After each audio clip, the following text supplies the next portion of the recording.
shout out to everyone that kept working and has allowed this world to keep moving. Um, I think we're at a dangerous time in life where everything could unravel really quick, and I think we are one thread pull away from the whole way we live falling apart. It's I'm even having a hard time trying to describe it, and I'm one that never runs out of words, and I'm like bumbling over my words. It's I keep seeing more and more cracks in our system where this really nice way of life we have, this very convenient, safe ish way of life we have, is one string pull away from just completely unraveling. And yeah, I made a post on my Instagram recently saying thank you for those people that kept working because it's getting every day it gets a little closer to where you're not going to get that food on the shelf, to where you're not going to be able to get that medical care at the hospital. And it's you're seeing already right now, right here, look at this article, the issue with the healthcare worker shortage. It's I was in a hospital multiple times where I thought I was going to die at least once. And I'm just thinking, God, what if these people weren't here to help me, to take care of me? If it wasn't for the nurse, the RNs, and nurse techs, the cardiologists, radio, like all these people, like it's crazy to think that I can just show up to the hospital at 2 o'clock in the morning and there's this whole group of people there waiting to help me. That's kind of dwindling right now, and it's packages. You can't get stuff delivered right now. You can't get healthcare as fast. Good luck finding a doctor right now. I know people trying to switch doctors. They can't find any doctors taking patients. Um, Everything's getting a little tougher. There's and we always were a little light on nurses, depending on what state you're in. But now it's even worse. So now there's more of a nursing shortage. This the silly stuff. And I know it's first world problems, but I'm trying to get Starbucks this morning and do an online order, and I get there and the barista's apologizing like we're 20 minutes behind right now. People didn't show up to work, and it wasn't about the coffee. Like I don't need the goddamn coffee, right? I already drank a pot of coffee before I left the house. But I just I stepped back and watched as like three people worked at a breakneck pace, nonstop, like real work. There's no breaks. There's no time to think. They weren't checking their phone, text messages, or to see if they got a date on Bumble. It was just work, just non-stop breakneck work. And that's why I'm like, thank you for actually showing up to work, because it's not about just doing what you're supposed to do.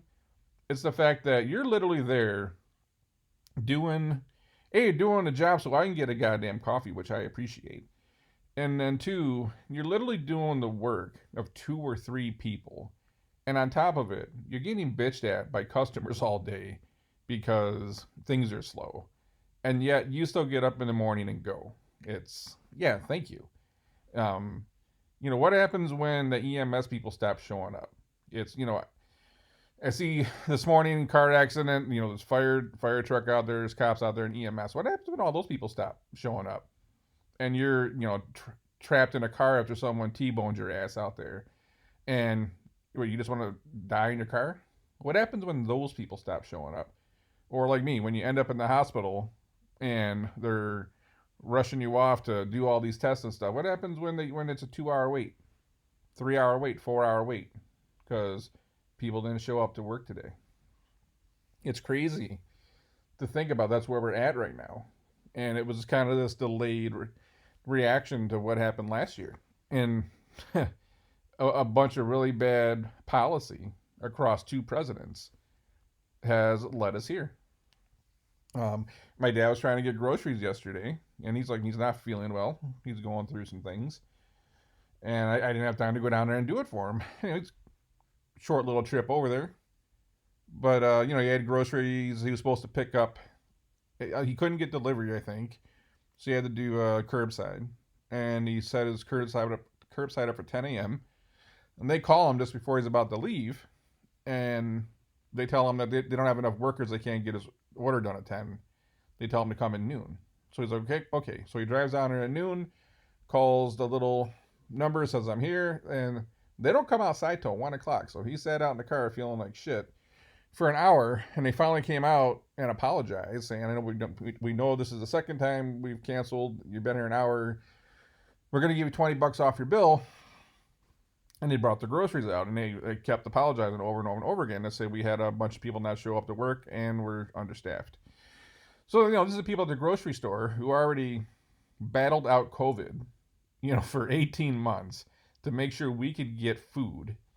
And on top of it, now they're out there doing the work of, two people and busting their ass and dealing with pissed off customers all day because other people want to sit at home and not work right now, and they don't want to contribute to society. And this is what happens when you give people just enough money to get by. They stay home. And this is where I think a lot of the politicians just don't seem to understand. I came from that life where, you were working class and below. Everyone was in a struggle game. The mindset was never work harder to get out of the mess. It was get the minimum you can get to survive, and then that's life. Well, we just found out that's what happens.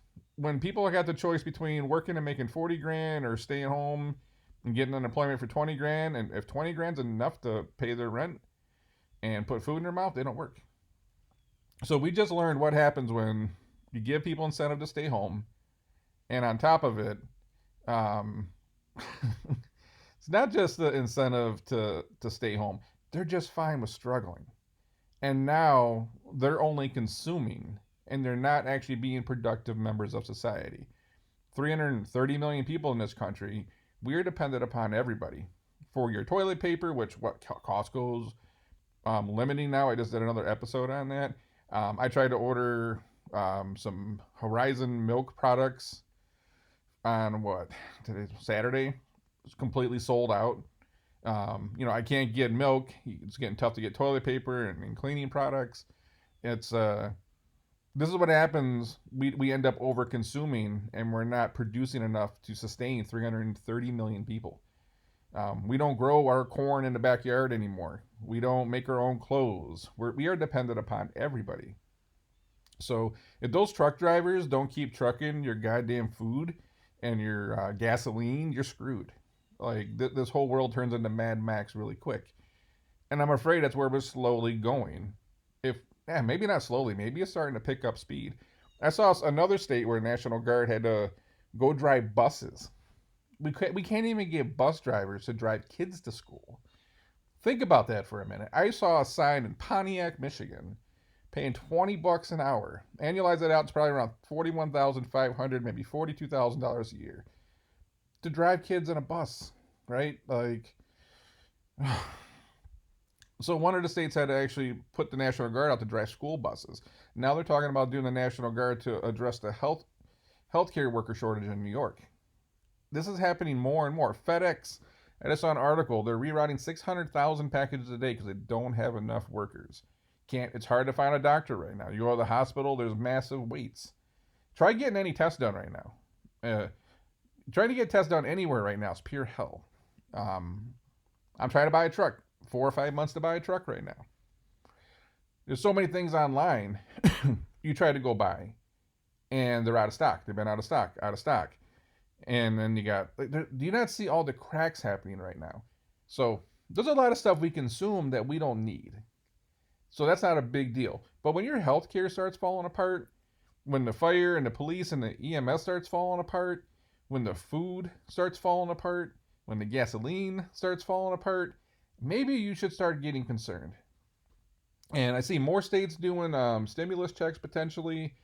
They want to, possibly talk about a fourth stimulus check. Why are we giving people more money when we already know there's too much money in the system? We gave people way too much incentive not to work. So this is what's going to happen. We're going to give people incentive to stay home, and this is going to continue to where our healthcare system falls apart. Every little piece of our supply chain is going to slowly erode and fall apart. And you're seeing that now. So, man, thank you if you got up and went to work today. You are the people that is keeping this world moving so it all doesn't fall apart.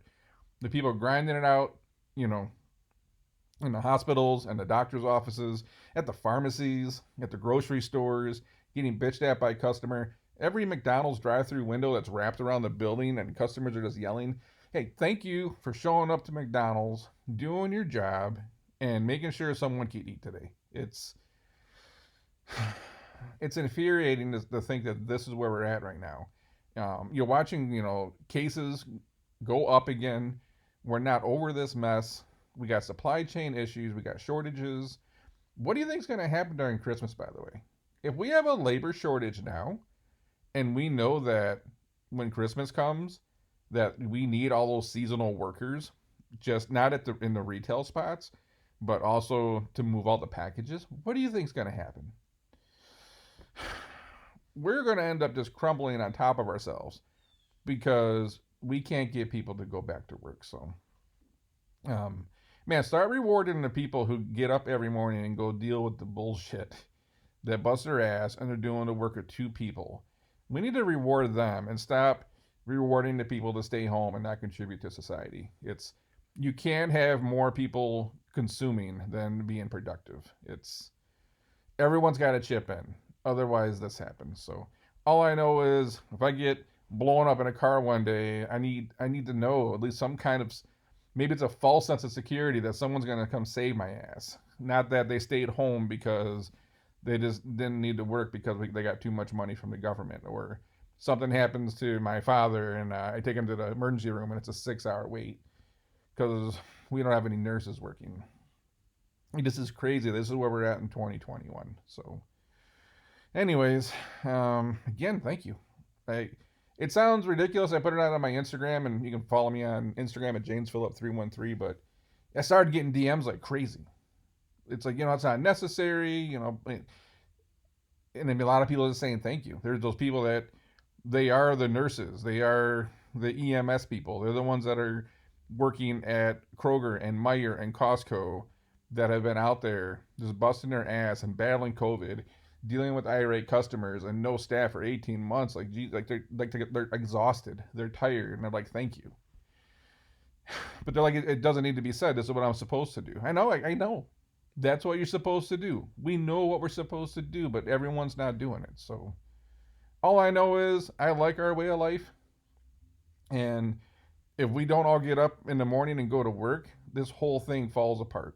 And I don't want it to fall apart. I want it to get better. So that's all I got for this one. I'm going to catch you on the next one.